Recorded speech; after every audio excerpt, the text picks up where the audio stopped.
आज के लेक्चर के अंदर हम ये सीखेंगे कि हमने एक रियलिस्टिक बिल्डिंग कैसे बनानी है सैनमा 4D को इस्तेमाल करते हुए।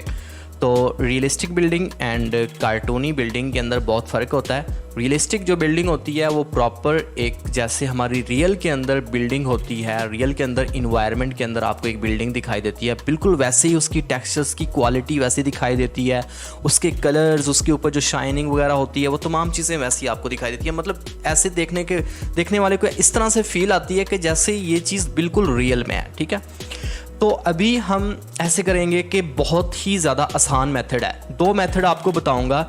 आपने एक रियलिस्टिक बिल्डिंग कैसे बनानी है, दो तरीके से आप बना सकते हैं। ठीक है, एक तो आपको बनी बनाई मिल जाएगी, आपने उसको लेके आना है और एडिट कर लेना है। एंड सेकंड नंबर पे हम खुद से बनाएंगे एक रियलिस्टिक कैरेक्टर। और जो खुद से बनाएंगे वो बनाने के भी दो तरीके होते हैं। एक है बिल्कुल सिंपल सा तरीका है, एंड सेकंड नंबर पे जो दूसरी बिल्डिंग होगी रियलिस्टिक, वो प्रॉपर फिर एक बिल्डिंग होगी। उसके अंदर अपार्टमेंट्स भी होंगे, उसके अंदर कमरे भी होंगे, उसके अंदर फिर एलिवेटर, हर चीज़ जो भी होता है उसके अंदर। ठीक है, जो दूसरी रियलिस्टिक बिल्डिंग होगी जिसका बनाने का तरीका बहुत सिंपल है, वो सिर्फ देखने से दूर से लगेगी कि बिल्डिंग है, उसके अंदर कुछ भी नहीं होगा। ठीक है, तो अभी हम सबसे पहले तो एक सिंपल सी एक बिल्डिंग बना लेते हैं कि हमने एक सिंपल रियलिस्टिक बिल्डिंग किस तरह से बनानी है।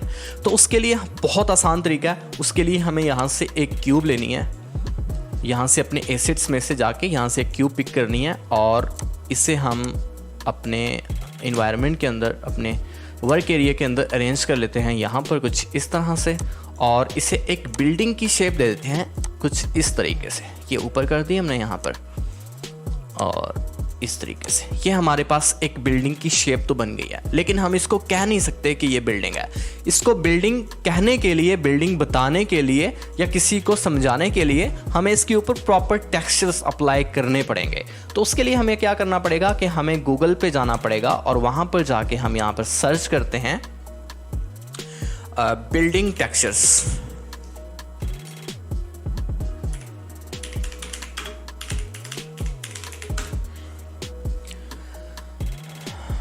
यहाँ पर हम इमेजेस के ऊपर जाते हैं और टूल्स पे जाके हम साइज को कर लेते हैं लार्ज, और यहाँ पर एक रियलिस्टिक बिल्डिंग की हमने टेक्सचर्स यहाँ पर से लेने हैं। तो ये हमारे पास एक रियलिस्टिक बिल्डिंग के टेक्सचर्स मौजूद हैं। इन्हीं टेक्सचर्स को हम यहाँ से, ये इनकी क्वालिटी ओपन होने के बाद भी अच्छी क्वालिटी नहीं आई, इसलिए हम ऐसे करते हैं कि कोई और देख लेते हैं। बहुत सारे आपको यहाँ से मिल जाएंगे। ये तो वही वाला है, और ये साथ वाला ये देखते हैं, ये भी, इसके भी क्वालिटी बहुत गंदी है। तो यहाँ पर से हम कोई और टेक्सचर्स देख लेते हैं बिल्डिंग के। और मिल तो हमें बहुत सारे रहे हैं, लेकिन हमारी बिल्डिंग चूँकि इस तरह से है, ऊपर मतलब हाइट इसकी ज़्यादा है, इसलिए हमें यहाँ पर वो पिक्चर लेनी है जिसकी हाइट ज़्यादा हो और विड्थ कम हो। तो यहाँ पर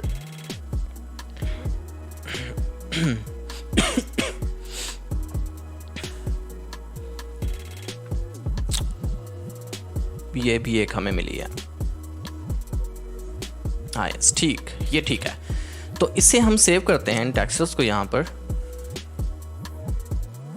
और यहाँ पर अपने पिक्चर्स में यहाँ पर रख लेते हैं। अब हमने क्या करना है, बस इतना सा काम था हमारा टेक्सचर्स को डाउनलोड करने का गूगल पे, जो इंटरनेट की हमें ज़रूरत थी। अब हमें क्या करना है कि सिंपली हमें क्रिएट पे जाना है और न्यू मटेरियल के ऊपर क्लिक करना है, यहाँ पर न्यू मटेरियल। ठीक है, और यहाँ पर डबल क्लिक करके ये 3 डॉट्स आपको दिखाई दे रहे हैं, ये 3 डॉट्स, इनके ऊपर आपने क्लिक करना है। और यहाँ पर पिक्चर्स के अंदर हमने टेक्सचर रखे थे ना, यहाँ पर इन्हें हम ओपन कर लेते हैं और यहाँ पर रिफ्लेक्टेंस को ऑफ कर देते हैं। अब जो सेकंड नंबर पे हमें काम करना है, इस क्यूब को सेलेक्ट करना है। अभी टेक्सचर्स अप्लाई नहीं करने हैं इसके ऊपर, पहले इस क्यूब को आपने सेलेक्ट करना है, उसके बाद इसको एडिटेबल बनाना है। एडिटेबल बनाने के लिए यहाँ पर पर्सपेक्टिव के साथ आपको यहाँ पर एक अर्थ जैसा टूल दिखाई दे रहा है, मेक एडिटेबल, इसके ऊपर आपने क्लिक करना है। और अब आपने, अभी फिलहाल हमने इसके पूरे मॉडल को सिलेक्ट किया हुआ है। ठीक है, इसकी जो इसकी 6 मतलब के साइड्स हैं, उन 6 साइड्स इसको हमने सेलेक्ट किया हुआ है, पूरे मतलब मॉडल को सिलेक्ट किया हुआ है। अगर किसी एक साइड को सिलेक्ट करना है हमने और उसको एडिट करना है तो उसके लिए हमें ये देखें यहाँ पर दिखाई दे रहा है पॉलीगन्स। तो ये दरअसल एक पॉलीगन है, ठीक है ना। इसके टोटल हैं 6 पॉलीगन्स। तो मॉडल को अगर हम सेलेक्ट करेंगे यहाँ पर तो 6 के 6 पॉलीगन्स एक टाइम में सेलेक्ट हुए पड़े हैं। अगर हमने किसी एक पॉलीगन को मतलब किसी एक साइड को सिलेक्ट करना है तो उसके लिए हमें एक पॉलीगन वाले को सिलेक्ट करना पड़ेगा, ठीक है। तो ये हमने पॉलीगन सेलेक्ट कर लिया यहाँ पर। अब हम देखें, अब हर पॉलीगन को, हर साइड को अलग से हम सेलेक्ट कर पा रहे हैं। ये साइड अलग होगी, इसको अब एडिट करें जैसे मर्जी, इसको खींच के इधर कर दें, जिस तरह से मर्जी करना चाहते हैं। ये खैर ये आप पे डिपेंड करता है कि पॉलीगन, किसी एक पॉलीगन को सेलेक्ट करने के बाद इसके साथ आपने सलूक क्या करना है, क्या करना है, इसके ऊपर वर्क क्या करना चाहते हैं। आया कि आप इसके ऊपर टेक्सचर अप्लाई करना चाहते हैं, आया कि आप इसके ऊपर टेक्स्ट लिखना चाहते हैं, आया कि आप इसको मज़ीद एडिट करना चाहते हैं, इसको बड़ा या छोटा करना चाहते हैं। तो मैं कंट्रोल जी करता हूं क्योंकि मुझे इसको बड़ा या छोटा किसी तरफ नहीं करना, मुझे सिंपली इसके ऊपर टेक्सचर अप्लाई करने हैं। तो मैं इस साइड को सेलेक्ट करूंगा यहाँ पर और ये टेक्सचर उठा के इसके ऊपर प्लेस कर दूंगा, ठीक है। ये हो गया मेरा एक साइड। अब मैं दूसरी साइड को सेलेक्ट करूंगा और इसके ऊपर भी सेम इसी तरह से इस तरह कर दूंगा और अब ऐसे करूंगा कि मैं इस साइड पे भी कर दूंगा, ठीक है। मैंने तीनों साइडों पे इसके बिल्डिंग वाले जो टेक्सचर्स थे वो अप्लाई कर दिए। अब अगर आप चाहते हैं कि सिर्फ बिल्डिंग वाले टेक्सचर्स फ्रंट पे ही शो हो रहे हों, ये साइडें जो होती हैं जैसा कि नॉर्मली जो रियल में बिल्डिंग्स होती हैं उनकी ये वाली साइडों पे सिर्फ फ्रंट वाली जो साइड होती है उसी पे विंडोज़ होते हैं और उसी के ऊपर मतलब कि वो एक फ्रंट एंगल पे ही सारी चीज़ें शो हो रही होती हैं, अपार्टमेंट्स वगैरह उसी पे शो हो रहे होते हैं। जो साइड वाली चीज़ें होती हैं वो सिंपल दीवारें ही होती हैं क्योंकि 7 बिल्डिंग्स अटैच होती हैं और वहाँ पर आपको विंडोज़ दिखाई नहीं देती। विंडोज़ या तो बैक साइड पर होती हैं या फिर फ्रंट साइड पर ज़्यादातर होती हैं। तो ये जो आउटसाइड एरिया होता है उसी आउटसाइड एरिया पे ही बिल्डिंग्स शो हो रही होती हैं। तो अब हमें क्या करना है, विंडोज शो हो रही होती हैं। तो अब हमें क्या करना है कि हमें यहाँ पर एक सिंपल मटेरियल बनाना है। ऑफ वाइट कलर का हम सिंपल मटेरियल बना लेते हैं यहाँ पर डबल क्लिक करके। अब पहले तो हमने 3 डॉट्स पे जाके पिक्चर को ओपन किया था, अब हमें पिक्चर ओपन नहीं करनी बल्कि यहीं पर कलर्स बनाने हैं। तो हम ज़रा एक ऑफ वाइट सा कलर यहाँ पर बना लेते हैं। ये हमने एक कलर बना लिया और इस वाली लेयर के ऊपर आपने पहले इस वाले पॉलीगन को सिलेक्ट करना है, देन इसके ऊपर ड्रैग एंड ड्रॉप करना है, ठीक है। अब इसी तरह से ये वाला सिलेक्ट करेंगे और इसके ऊपर ड्रैग एंड ड्रॉप कर देंगे और जो फ्रंट वाला था उसको हम वैसे ही रहने देते हैं। और एक बैक वाले पे भी अप्लाई हो चुका है तो हम बैक वाले पे भी यही ऑफ वाइट कलर कर देते हैं एंड जो हमारे पास टॉप में आ रहा है पॉलीगन उसके ऊपर भी हम यही अप्लाई कर देते हैं। तो ये देखें, फ्रंट पे हमें देखने से लग रहा है कि ये एक बिल्डिंग है, लेकिन अभी भी हम इसको एक हतमी बिल्डिंग की शक्ल जो है वो नहीं दे सकते। हम नहीं कह सकते कि ये एक फाइनल बिल्डिंग है।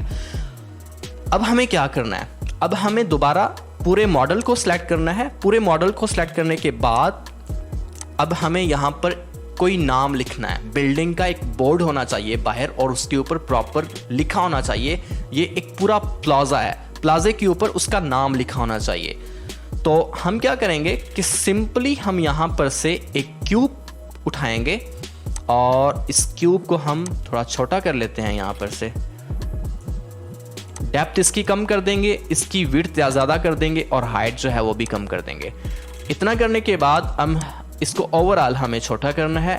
ये समझ लें कि एक हमने बोर्ड की शक्ल दे दी है। अब हमें इसको कहीं पर भी यहाँ पर लगा देना है जहाँ पर रीजनेबल लगे। ये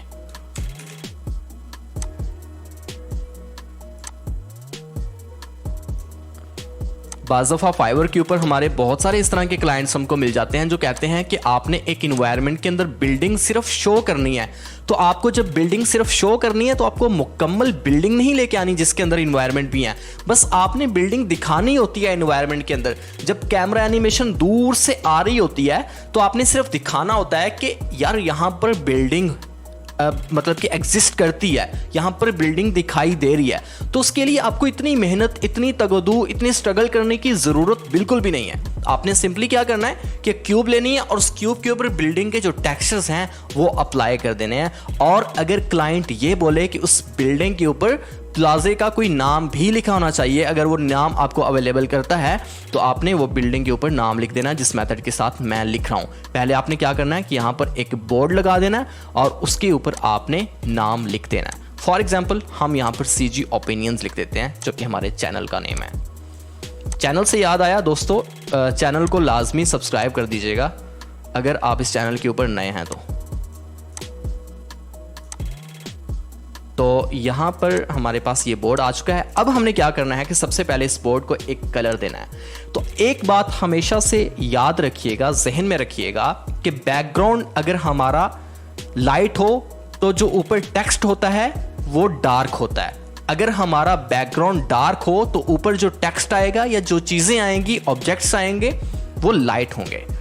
तो अब हमें यहाँ पर डिसाइड ये करना है कि हमारा जो बैकग्राउंड है वो डार्क होगा या फिर लाइट होगा। तो हम ऐसे करते हैं कि एक डार्क बैकग्राउंड जो है वो यहाँ पर बना लेते हैं। ब्लैक बना लिया है मैंने और रिफ्लेक्टेंस को मैंने यहाँ पर ख़त्म कर दिया। सॉलिड ब्लैक बैकग्राउंड हमारे पास बन चुका है यहाँ पर।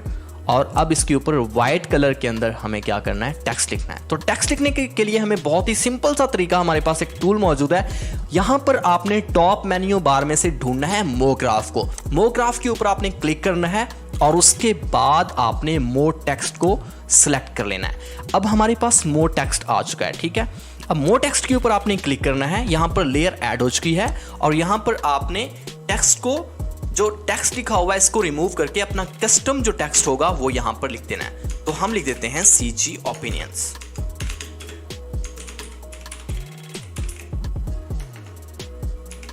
ओपिनियंस, ठीक है।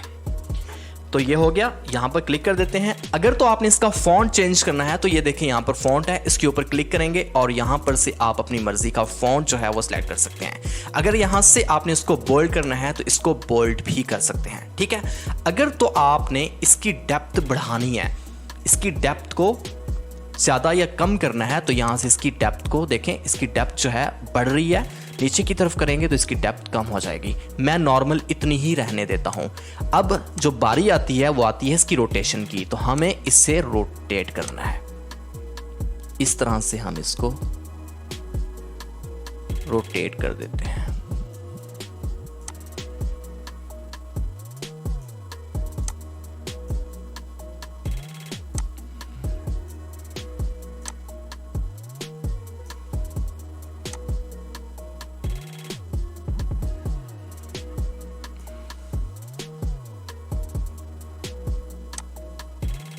ये किस तरह से लिखा गया हुआ है, CG ओपिनियंस लिखा तो मैंने ठीक था, ये किस तरह से हो गया।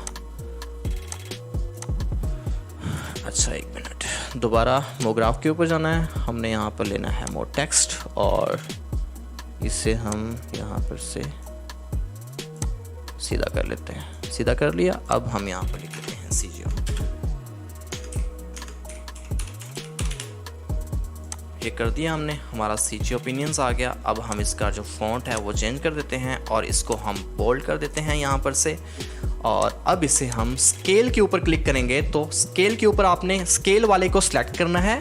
पहले हमने मूव वाले को किया हुआ था, अब स्केल वाले को आपने सिलेक्ट करना है और अपने खाली जगह पर माउस के लेफ्ट बटन को प्रेस किए रखना है और खाली जगह पर नीचे करते जाएंगे तो ये छोटा होता जाएगा आपका टेक्स्ट, ऊपर करते जाएंगे तो बड़ा होता जाएगा। दोबारा देख लें कि आपने स्केल वाले को सिलेक्ट करना है यहाँ पर से, उसके बाद लेयर में से अपना जो जिसको आपने छोटा या बड़ा करना है उस लेयर को सिलेक्ट करना है और उसके बाद फिर खाली जगह पर कहीं पर भी माउस के लेफ्ट बटन को प्रेस किए रखना है। नीचे करेंगे तो छोटा होता जाएगा, बड़ा ऊपर करते जाएंगे तो बड़ा होता जाएगा, ठीक है। और ये सिर्फ उन ऑब्जेक्ट्स के लिए होता है जिनकी रिगिंग नहीं होती, जिनको हमने एनिमेट नहीं करना होता।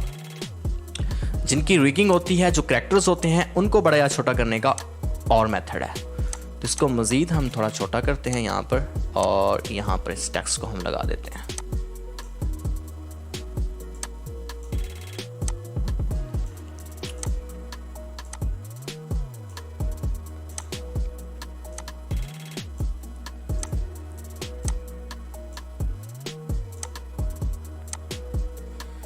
ये देखें यहाँ पर हमारा टेक्स्ट जो है वो यहाँ पर आ चुका है।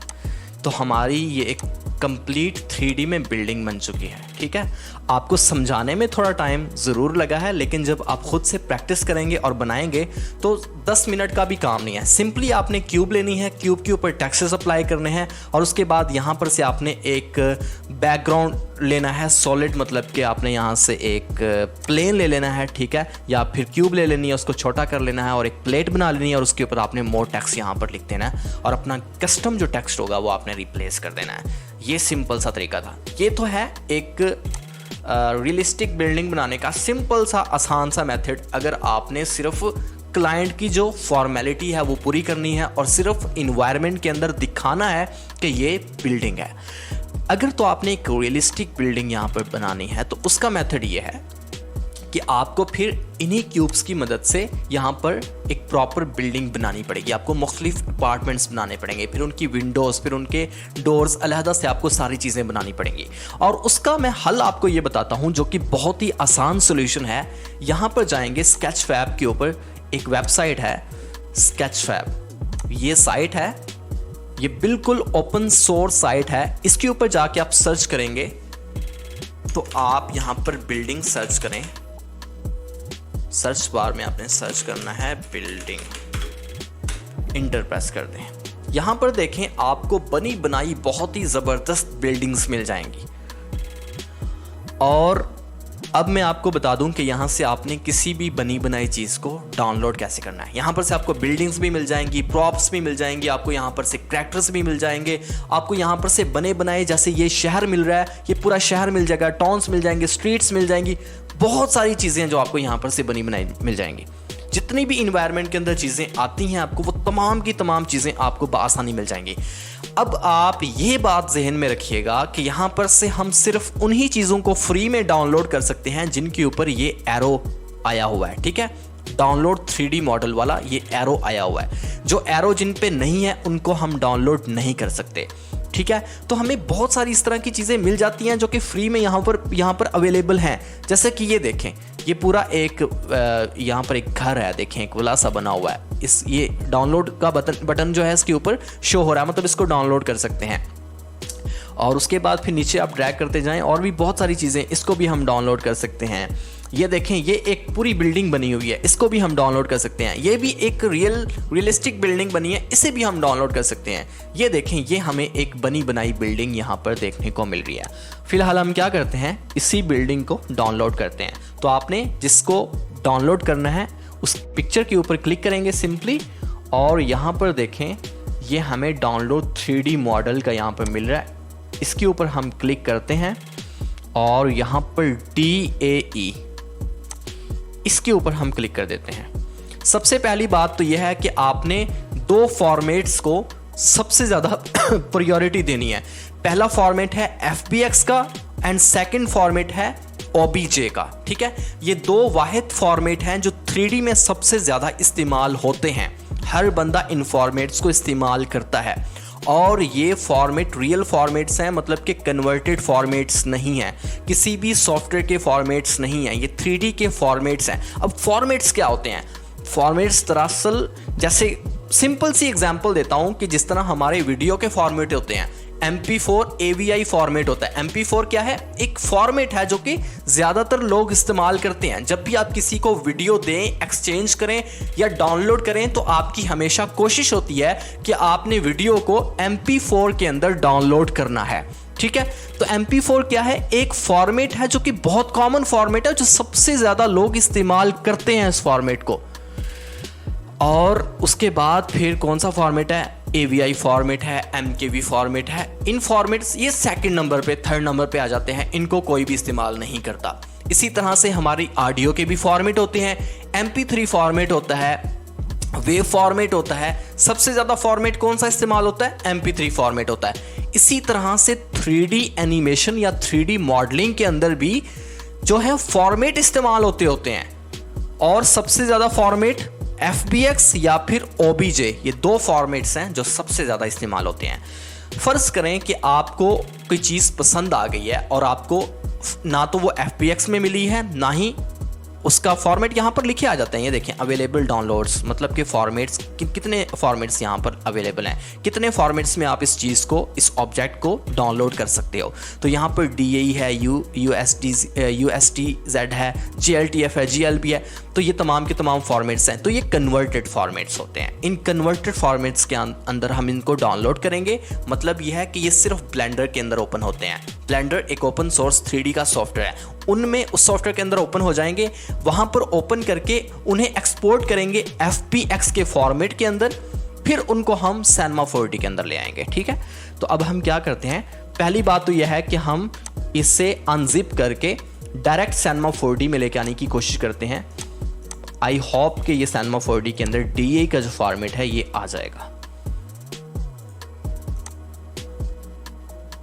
ये आ गया। यहाँ पर राइट क्लिक करके आपने इसको एक्सट्रैक्ट कर लेना है, एक्सट्रैक्ट हियर, क्योंकि ये एक जिप फाइल थी जो कि हमने डाउनलोड की है।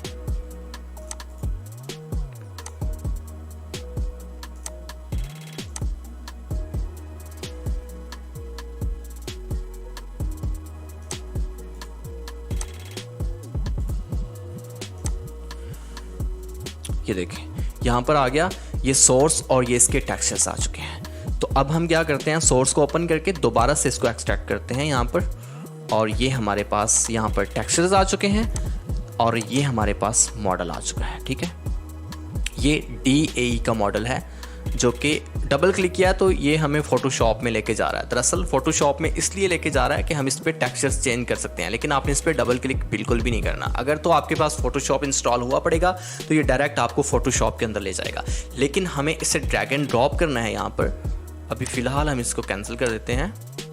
इसको ड्रैग एंड ड्रॉप करते हैं हम अपने इस Cinema 4D के अंदर और ओके करके देखते हैं। देखें बिल्कुल DAE का जो फॉर्मेट है ये भी Cinema 4D के अंदर इस्तेमाल कर सकते हैं, लेकिन GLTF एंड GLB नहीं कर सकते। DAE, FBX एंड OBJ ये 3 फॉर्मेट हैं जो कि हम Cinema 4D में लेके आ सकते हैं। ये देखिए हमें एक बनी बनाई बिल्डिंग यहाँ पर मिल चुकी है। यहाँ पर देखें बनी बनाई बिल्डिंग।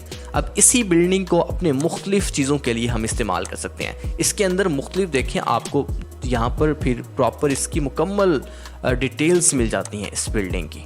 यहाँ पर कोई एक चीज़ यहाँ पर नहीं पड़ी हुई। ये देखें अंदर बिल्कुल खाली है। तो आपने अगर अंदर अपार्टमेंट्स बनाने हैं, एलिवेटर बनाना है, रूम बनाने हैं, तो वो भी आप इसके अंदर बना सकते हैं और बाहर की तरफ इसके डोर्स वगैरह जो है निकाल सकते हैं। तो ये भी प्रॉपर जो है एक आपको यहाँ पर बिल्डिंग दिखाई दे रही है।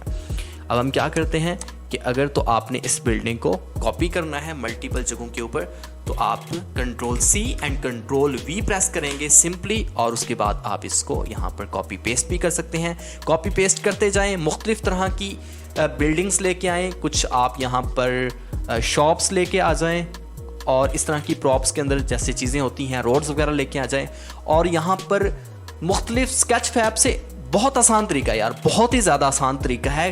3D के अंदर प्रॉपर एक इन्वायरमेंट बनाने का बहुत ही आसान तरीका है। देखें स्केच फैब समझ लें कि एक मार्केट है आपके पास, यहाँ पर से आपको हर चीज़ मिल जाती है।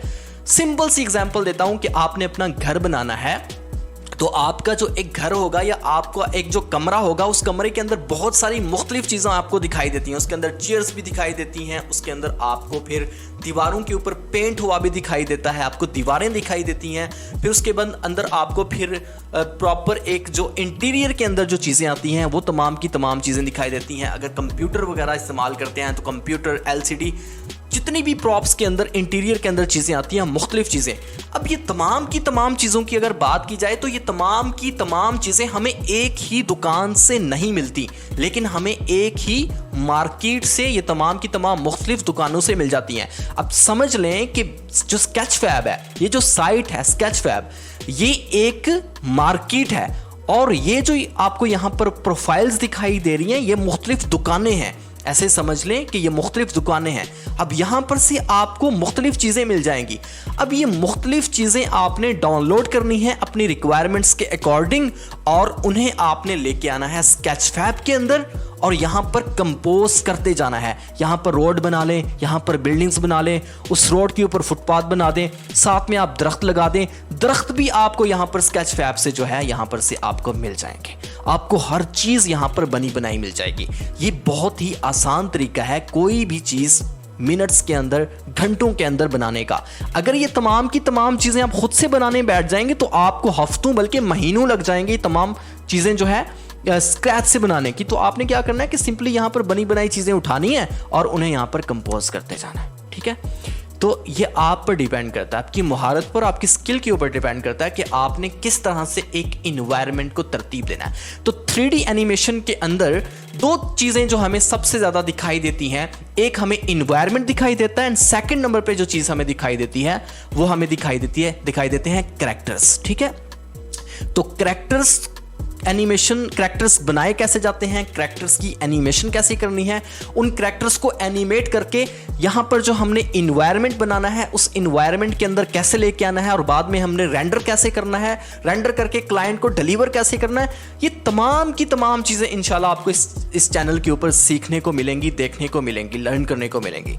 तो आप लोगों ने सब्सक्राइब लाजमी करना है और आपने कमेंट भी लाजमी करना है। और किसी किस्म की कोई चीज़ अगर आपको समझ नहीं आती तो बगैर किसी हेसिटेशन के आप मुझसे पूछ सकते हैं। ठीक है, तो ये एक मेथड था, दो मेथड आपको बता दिए कि बिल्डिंग आपने खुद से कैसी बनानी है, रियलिस्टिक बिल्डिंग, या फिर बनी बनाई बिल्डिंग जो है आपने यहाँ पर किस तरह से लेके आनी है। और साथ में लगते हाथों आपको ये भी बता दिया कि आपने प्रॉपर एक इन्वायरमेंट, एक कस्टम इन्वायरमेंट कैसे बनाना है। और हमेशा जहन में रखिएगा कि काम हमेशा वही होता है जो स्मार्ट हो। आपने स्मार्ट होकर अपने दिमाग का इस्तेमाल करके काम करना है। ये नहीं है कि आपको क्लाइंट ने काम दिया है, आपने वो काम 10 दिन का आपको टाइम लगा और आपने उसके ऊपर 20 दिन लगा दिए। ऐसा नहीं है, 10 दिन का टाइम लगा तो 5 दिन के अंदर उसको फिनिश करके डिलीवर कर दें ताकि क्लाइंट खुश हो और नेक्स्ट आपको मजीद प्रोजेक्ट्स भी दे। ठीक है, तो अब किसी किस्म का कोई सवाल हो तो आप मुझसे पूछ सकते हैं।